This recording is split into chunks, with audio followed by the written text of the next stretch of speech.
Hello Scorpio, welcome back to my channel. If you're a returning subscriber, thank you for coming back. If you're new, I hope you enjoyed the reading. Alright, so for you, we've got a Nementona sacred space and we've got water element sensing. So what this is saying is that you may be feeling low energy at this time. The water element card is always about using your senses, you know, your gut instincts, your intuitions, and your feelings as guidance. Logic doesn't really come into this. Okay, so if you are feeling that way, go with your instincts and your intuitions, because they're going to be your best guide. But it could be that there are lots of things happening around you at this time, and you just need to pull back, to retreat, and let the dramas, if there are dramas unfolding around you, just let them blow over. Just go with the flow for now. Retreat. Spend time in your own space, and put your boundaries up so that you don't get taken advantage of, because you could be feeling, you could be sort of emitting a sort of a lower energy, or a sort of a quieter energy. And sometimes other people around can take advantage of that. So make sure your boundaries are in place, but you need to pull back. The water element card is a wonderful opportunity to actually, to rest, to sleep, to dream, to plan things, to actually imagine and vision things. It's a wonderful time for that. It's also excellent for getting in touch with any creative or artistic activity, whatever it may be. You don't have to be an expert. It can just be something that you enjoy doing. What that does is it just pulls you out of the daily humdrum and circumstances around you, and it puts your attention in the present moment. And that's very powerful, because it actually, it raises your vibration. It's a harmonious activity to be doing. So whatever you can do, it can even be listening to music or playing music if you do, but it's a time for that. It's time to pull back and gather your resources, because this is like a pause in the action. It's saying that, this is just a period of a pause in the action, but there will be, things will pick up again soon. So take advantage of that time, rest, recover, make sure that you are, you may just be spending time on your own, or just need to book some time off to do certain things. Just spend time in your own space. Now, with Nementona, this can be a number of things. This can be chiming in with that, because it's all about creating sacred space for yourself. But you can also be doing this obviously within your relationship. But this can be, I do feel it's mostly self-oriented. So sacred space for yourself, but also within your place where you're living. It can be in the garden, or it can be in your home, like a sacred corner or a mantelpiece, or just some area where you put certain things which are meaningful and important to you. You can bring in candles, memories, photographs, items that are important to you, mementos and so on. But it is, crystals will also do wonders there as well. But it can also be that you are in the mindset of wanting to create a sacred space with your person. So this could be, you could be thinking along the lines of planning for a time where you will visit a power place of the divine. Now, this can be a church. Or it can be a trip that you may be planning, or some time that you want to spend alone with your person, or some sort of time that you're going to spend in a power place. Now, whether this is like a weekend away, or you are in fact visiting a church or some other kind of like historical monument or power place, but it can also be just some other situation where you are communing with your higher self, or you're going into a place which allows you to do that. Now, that can be a place of great power and history, or it can be in nature, actually out in nature, in a powerful place which is known to be like that. So whether it's near a water body or whatever the situation is. But it's saying that you need to create a sacred space within yourself, but also within your relationship. Create an altar or visit a power place to connect with the divine. So this is connecting to the divine, to your spirit team, to Gaia, to the earth, or to God, whatever is, appropriate for you. It's connection to that. And you can do that through meditation, through quiet time, through listening to your guidance and following your emotions and your intuitions and your instincts at this time. Okay. Connecting to that. You could just be contemplating certain things, because as I said, the action will pick up. So something is going to come in, but you could just be contemplating at this point. Now, this is for your person. Qualities that I pick up for your person and what I pick up for you may be interchangeable. So you may see something that I say for them, which is appropriate for you as well, and vice versa. So Saturn return age, your person is going through a contemplation period, or they may have been shaken awake in certain cases. It depends on where they are in their life. But they're now realizing that certain things just haven't worked for them in the past. This Saturn return is actually taking a very realistic look at how things have turned out. So this can be what you, reaping what you sow. It's got that energy. It's also got a should have, could have, would have energy about it. So they may be now regretting certain things, or seeing that some things just haven't worked, or feeling that they really need to change their direction. The Saturn return age is actually a course correct card. That is the energy it comes in with. It's course correction. It's changing course. And in some cases, it can be really dramatic. And this can also be some sort of release and redirect. So they're releasing their energy from where it has been, in certain circumstances, or could be past relationships, or it could be professions that they've been in. Whatever is the situation, they need to release their energy from where it has been, bring it back to themselves, to empower themselves, because they need to take responsibility for their own happiness and for their own dreams and goals at this time. Okay. Doesn't mean you are being excluded. It just means that they're going through a review period now where they need to take responsibility for their own dreams and their own goals. Now, this is a wonderful opportunity. This is a second chance. So this could be a profession that they want to change, because something that they always wanted to do, perhaps when they were younger, or when they were little, or at some other point in their life, they really wanted to do something, but they couldn't because of other responsibilities they had to family, to previous relationships, to previous jobs, whatever it is, whatever it was suited them at that time, or it was acceptable for them to be there at that time. But things have changed, and now they need to release those situations. So it brings in all of that. It's like a second chance, but they're going to have to work at it. It's going to require quite a bit of work, realistic goggles on, sifting and sorting, cutting away what doesn't suit them, and going for something which is really close to their heart, something that is really, really important for them, something that is going to literally change their lives. So it really is a course correct, but it's a wonderful opportunity to do that. This is a gift, actually. And they mustn't allow their age, ageism. So they could be feeling that they're too young or too old to be doing what they want to do. They mustn't allow that to stand in their way. This is about going after what is close to their heart, what is really going to motivate them, what they feel they should have, or could have, or would have done at some other point in their life. And the vast independent is just echoing that as well, because she's saying your independence is a foundation for your strength and success. So whether they are leaving a previous relationship, or they're leaving a profession that they've been in for a long time and they're now going on their own, or they are removing themselves from something. It could even be where they're living. There's lots of things that can hold us back, and they need to be independent. Now, this can be, as I said, physically independent, as in relocation, or moving, or changing profession, or whatever it may be, or moving themselves physically out of a situation. But it can also be independence in thought. It could also be that they just need to be following their own interests, their own opinions, their own ideas, their own hobbies and activities. And this will help them to build up their strength and success.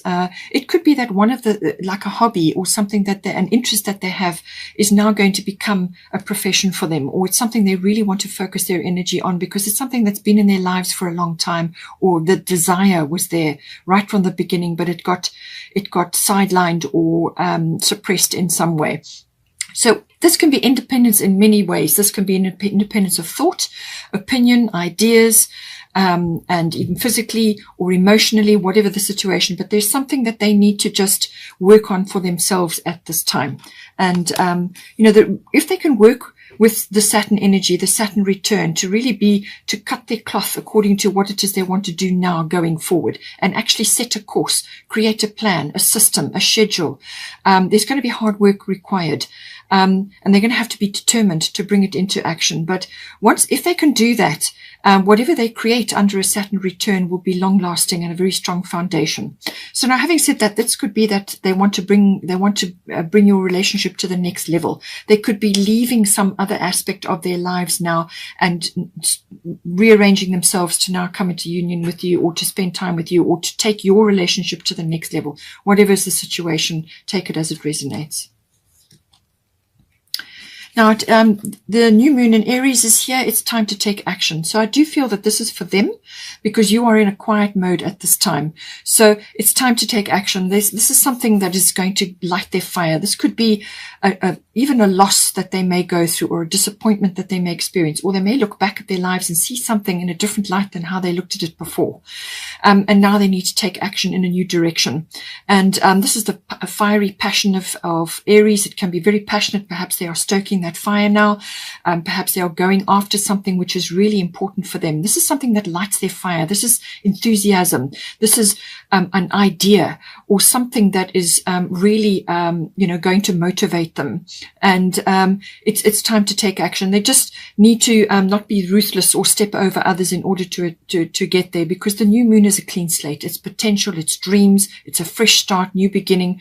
Whether this is a new cycle that you're starting on, or whether they're coming into alignment with you now, whatever is the situation, whatever is appropriate for you. But some action needs to be taken now. Now, for the current situation, we've got Black Moon Lilith mystery and we've got Isis past life. So there does seem to be something in your current situation which is a bit of a mystery. So it could be that perhaps things are not settled at the moment and you are just dreaming and planning at this point, and they are rearranging their lives right now. So some things are going to be mysterious. Some things are not going to be known. But it's with the Black Moon Lilith, there's lots of things that can be coming in with this. This could be something moving in the background. This could be something lurking like an undercurrent, or you haven't got all the pieces of the puzzle together yet. So there's something moving in the background, but you just haven't got it all sorted out. So that's where the mystery comes in. It's something that is taking shape, and you're just not sure what it is yet. But it can also be to do with a past life situation that you and your person have shared.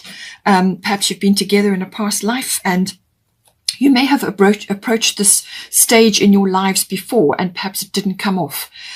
Or this person rearranged something, but they couldn't connect with you, or you went through a phase where you couldn't connect with them, or whatever. It's something that is rising up now. Something is taking shape. Something is rising up, and it could just be an ancient fear that you have, or an ancient loss that you may have experienced, or something that is coming up, and it just feels a bit uncomfortable for both of you. The situation involves your past life memories. So these memories can be long and ancient, and sometimes they can be repetitive, and it's like an echo that comes through into your current life. So it could just be something that needs to be faced and cleared, but don't allow this ancient fear or uncomfortableness or situation to pull you back. Okay, you need to move forward at this time. So just allow the situation to unfold. There's something here that isn't taken shape yet. It can also be that something, your relationship or something about it is, whether it's one or either of you, something is coming to notice here. So it could be sudden fame in some cases, or it could be that something about your relationship has got the attention of others. And there could be, this can manifest in two ways. This could be that others are directing some negative emotions towards you. So this could be as in the form of envy or jealousy or even fear. Everything's rooted in fear. Okay, it all starts in fear. So anger, jealousy, envy, bitterness, they may have been overlooked in some way, or they feel that they are not able to manifest what you are manifesting in your life, or whatever the situation may be. So you need to find a healthy outlet to block that energy so that you can just keep going and move forward. It could also be that you are harboring some emotion of this nature, or you could just be feeling overlooked at this time, and you're feeling that things are not going to come off, or something is not going to come off because this has happened before. So you can get past life regression from somebody, a hypnotherapist or a regressionist to assist you to work through these fears, or you could just go within. And I feel this is why you've got the water element and the Nematona sacred space. You need to actually go within to address these things. Don't be afraid to pull these emotions out to deal with them. Sacred space is keeping things close to your chest as well. So this is also, keeping what's between you quiet, and what your plans are quiet as well, on a need-to-know basis. So it could be something like that lurking in the background, some sort of dark emotion that is needing to be aired and addressed. Find a wholesome outlet for it. It could also be that you need to stand your ground in some way. Stand firm. This is the, very firm, strong feminine action. And you may need to do that because in a past life you didn't, So take it as it resonates for your situation. It could also be that you are in a clandestine situation as well, sort of like a secret affair, or you are quietly coming together, and you don't want others finding out or knowing just at this point. There's lots of ways that this can manifest. There is some surrender to the divine going on here. We've got full moon. So full moon is always about a culmination or a result of some sort. Something rises up for a result, or it could be issues to do with forgiveness, or it could be issues to do with gratitude. It depends on how your situation, what the outcome is. So there's something coming in for you. Full moon is always about this is the result. Now we must pick up what we've got and run with that. So it could be that forgiveness is required, or it could be that gratitude, that something has manifested which is in your favor. But it could also be just a result, an outcome of something that has kind of been lurking or been trying to manifest, or something that has just been on the fringes and hasn't come through yet. So surrender to the divine. This is your actions, your attitudes, your beliefs, and your intentions will determine the outcome of this. So we have got Kali here. So endings and beginnings, the old must be released so that the new can enter. So I'm bringing this in now because it seems to be that this could be connected to a past life, whether it's an old past life or past lives which are influencing you now. And it's echoing fears and problems forward for you to deal with. Or it could be from your current lifetime, but from an earlier romance or from an earlier situation. You could have been with your person beforehand. Perhaps they've come back into your life now. Just take it as it resonates. But she's saying that this is a very, very powerful time. You're in a cycle change. Something is ending and something is beginning. Now, this could be a cycle shift. Or it could be the end of a chapter and the start of a new one. So if you've already been together for some time, this could be the next phase that you're going into. And the transition from the old to new can be difficult sometimes, especially if your person is changing course or releasing something and redirecting their energy. Second chance is involved here, whether it's personally for them and it's affecting a relationship, or whether it's to do with your relationship. But something is falling away and something new is coming in. But you need to welcome this new. You need to not fear it, okay? Because this is important for you. It's very, very important to move you forward. And it's a necessary, a release that needs to happen. And don't fear it, She's the ultimate get things done goddess, and this is kind of eclipse energy as well. So, she is a very powerful goddess. She will, help you to transition. But it really depends on your ability to manage change and to manage transition. And then she can really assist you. She can move mountains. So it really is about that, but it's ultimately getting in touch with your inner self and acknowledging that there is stuff in your life. It could be emotions, it could be emotional baggage, it could be physical, material things that need to be let go of. It could be a way of life that you two have been leading up until now, especially your person. And that is now changing in order to release them to go after their dream or some other course that they now really want to do. So some sort of shift or transition is occurring here. But don't fear it. It's important. You need to do it. Okay, so we've also got sixth house routine. I do feel that a lot of this is to do with the way you have been living your lives, whether you've been together for some time or whether you're only just starting. It could be individually focused. But sixth house is always about your routines around work. So it could be your person is changing profession now, or you are starting a new business together, or whatever the situation is. It rules all things to do with work, workplace, work colleagues, and work projects. So even if you are in mastery of your craft, they could be going after a hobby or an interest that they have and making it their craft now, and they're mastering that. Or it could have some other aspect to do with your relationship, or it could be that your work lives have influenced your relationship. Well, it will have done for many people this last year. So all things related to that, but the balance must be your health and your diet and your well-being and your lifestyle. They must be in balance, okay? But it's saying that possibly there are aspects of your health and your diet and your lifestyle and your well-being which need to be tweaked and changed as well. There's some sort of transition that is occurring here. And this is important because your health and your diet and your well-being is paramount. Without that, you've got nothing. You've got nothing. Health is wealth. Okay. So make sure that anything that needs to be addressed in that department is done. It could be releasing a whole lot of things. It could be releasing old routines that you have in your life, which are just no longer serving either one of you. Just releasing, changing things up, bringing in the new, creating new routines, and so on. Creating something which is life affirming, which is going to enhance your life force and your health and your diet and your well-being. You want to embrace that and improve that and make that as best as possible to support every other structure and routine that you have in your life.